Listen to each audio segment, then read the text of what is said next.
for coming out. And as Sonny mentioned, this is a Rotary fundraiser. And your money is going to go towards scholarships for Big Sandy students and for the Waffle program, which is a leadership program. And we do welcome Big Sandy students and Winona students. So, and I want to mention something about Rotary. The motto is service above self. And that's what we believe here as Rotarians and as Big Sandy people. And Rick, thank you so much for participating in that motto.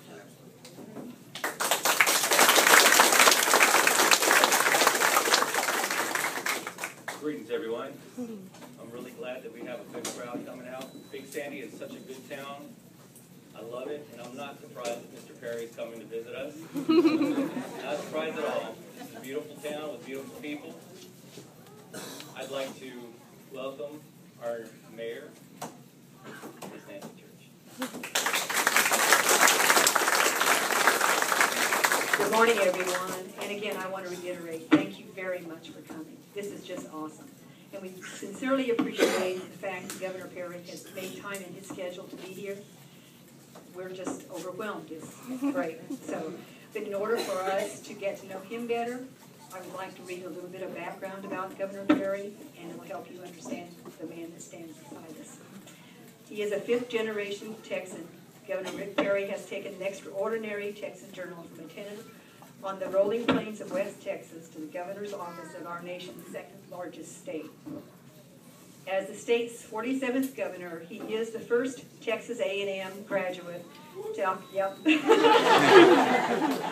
occupy, I almost said hook 'em horns, and I thought, that's the wrong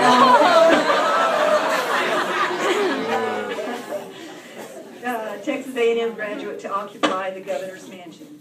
Starting in the United States Air Force and continuing over 2 decades in elected office, Rick Perry has led a life of public service.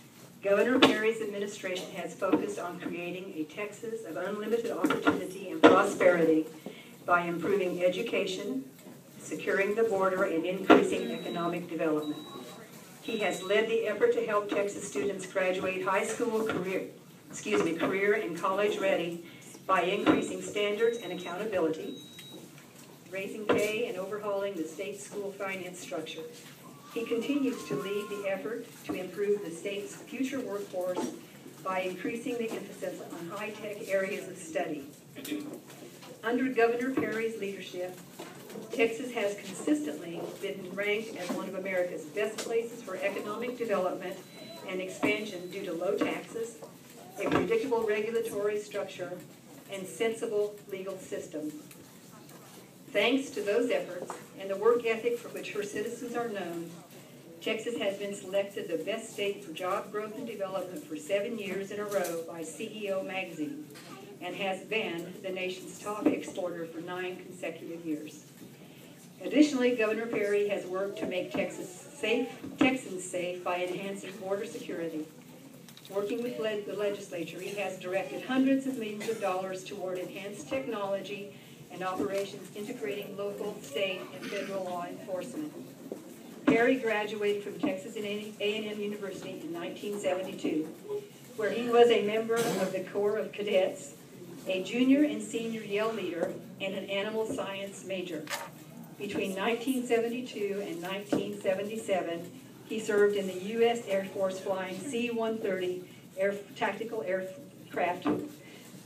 Starting in 1985, he served 3 terms in the Texas House of Representatives and was elected Commissioner of Agriculture in 1990, serving 2 terms. As Lieutenant Governor, Perry worked with legislatures to pass a balanced budget that included record tax cuts, teacher pay raises, and a historic school funding increase. Perry was sworn in as the 47th governor of Texas on December 21st, 2000, and was elected to 4-year terms in 2002, 2006, and 2010. He is currently the longest-serving governor in Texas history. Perry is an Eagle Scout and a lifetime member of American Legion Post number 77. Governor Perry and his wife, Anita, have 2 children, Griffin and Sydney. Griffin married his wife, Meredith, in 2009. So again, we want to thank Governor Perry for coming, and I present to you our Honorable Governor Rick Perry.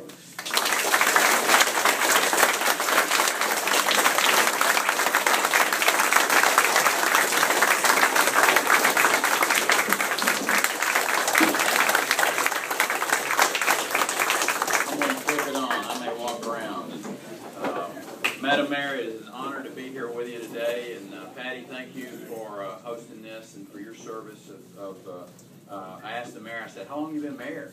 And she said, a month. That's pretty awesome. It's a good thing to, public service is, I happen to think, a very honorable profession, whether it's putting yourself up for election as you did, or Patty putting yourself up and saying, I want to give back to this community. And, Big Sandy would have been a fairly, I'm not going to say metropolitan area compared to where I grew up, but it was 16 miles. I grew up in a place called Paint Creek. We tell people Haskell because that's the closest place that had a post office where I grew up, Paint Creek. And Paint Creek was a little school on a farm to market road. There was a Methodist church across the farm to market road, and about 300 yards down the road was a Baptist church. Your choice. That's it. So, and this is a great place to grow up. Someone said, why'd you come to Big Sandy? Why did you pick all these places in Texas you could have gone on the 4th of July? Why Big Sandy? And I told somebody, I said, this is a little community. And I'm blessed to get to go to a lot of different places as I represent the state. But Big Sandy's kind of a reflection of who I am. I really enjoy going to our smaller communities, seeing the men and women who either offer themselves for public service, or I know the superintendent, and where's my principal that was here for 46 years? Hey, Mr. Rollins, how are you? Hey, sir.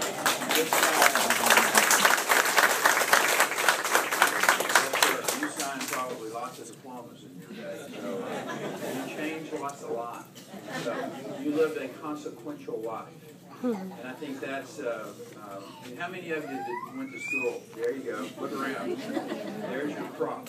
You watered them, and nurtured them, and cultivated them probably a little bit. And you've made a real difference in people's lives. And I think if there's a message for all of us as we go through life, is we didn't get to where we find ourselves without someone coming along before us who sacrificed, who gave of themselves, and whether it was in our school system. And today is a great day to think about the freedoms that we have in this country. You think about this extraordinary country that we live in. I'm not going to say they get it right all the time in Washington, D.C. But what a great country we live in, and how blessed we are to wake up every day in a country that was founded on principles. That our founding fathers did get it right. And when you think about that, the Declaration of Independence, and we talk about those rights that were given to us by our Creator of life and liberty and the pursuit of happiness. On July the 4th of 1776,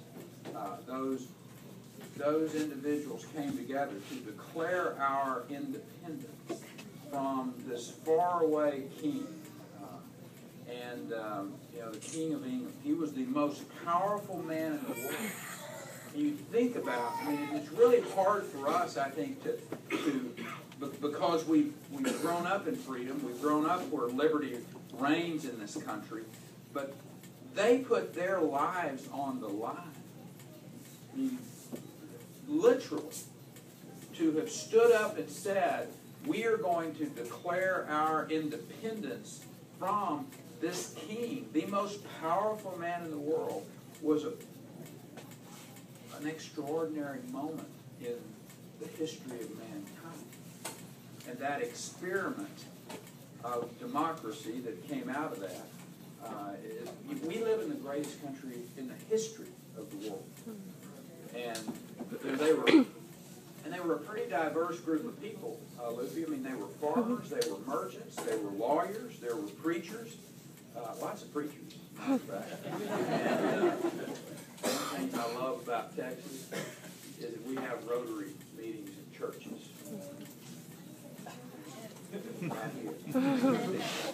I mean, we are proud of our Christian heritage, of which, the Judeo-Christian heritage of which this country was founded.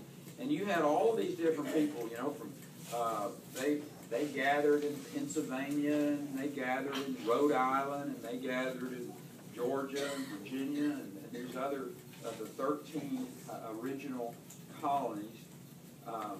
And they were just Americans who had grown tired of being victimized by this faraway government, taxation without representation, and they had dreams of living in freedom and liberty. And they wanted to be unshackled from this tyranny forever. They had to work hard. And just because they declared their independence didn't mean that the work was over. As a matter of fact, it was many years later before they actually got to live in that freedom that they worked so hard for. And but that's what their belief in freedom was so strong that they were willing to give their lives if that was what was required. And we still have people like that today. I happen to think that one of the great ways to serve your country, your state, your community, is by wearing the uniform of your country in the defense of freedom. And I want to take a moment, just put your hand up in the air, all of you that are veterans.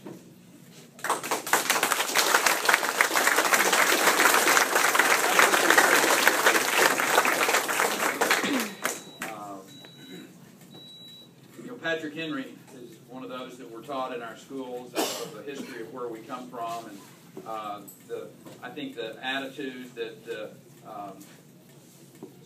people had during those days, back in 1776, give me liberty or give me death. And there are still young men and women who are willing to sacrifice their today for our tomorrows, who have that same selfless, sacrificial spirit, who are willing to stand up to tyranny wherever they find it around the world. And that today is one of the things that I want us to kind of reflect upon as we go forward. And for you young people who are in this audience today, I hope you will consider the highest form of service, in my opinion, again, and that is to wear the uniform of your country. I grew up in the Vietnam era.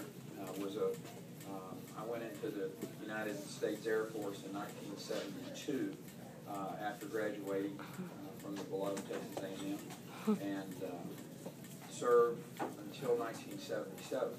And during that Vietnam period,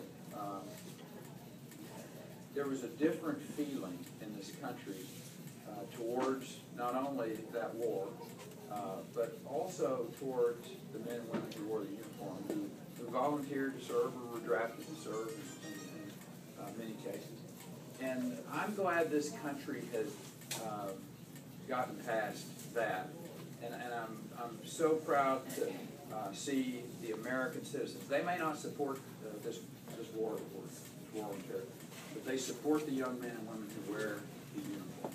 Whether it's bringing them, coming to the airport and saying thank you to them, whether it's working with groups like Wounded Warrior to help these young men and women who have hurt themselves or have had themselves hurt, wounded, whatever, during this war, and groups all across this country who are there to support these young men and women. Today we say thanks to those veterans and their valiant effort in this great experiment, as I mentioned earlier, that the United States, we have succeeded here for better than 2 centuries. We've proven that it can be done.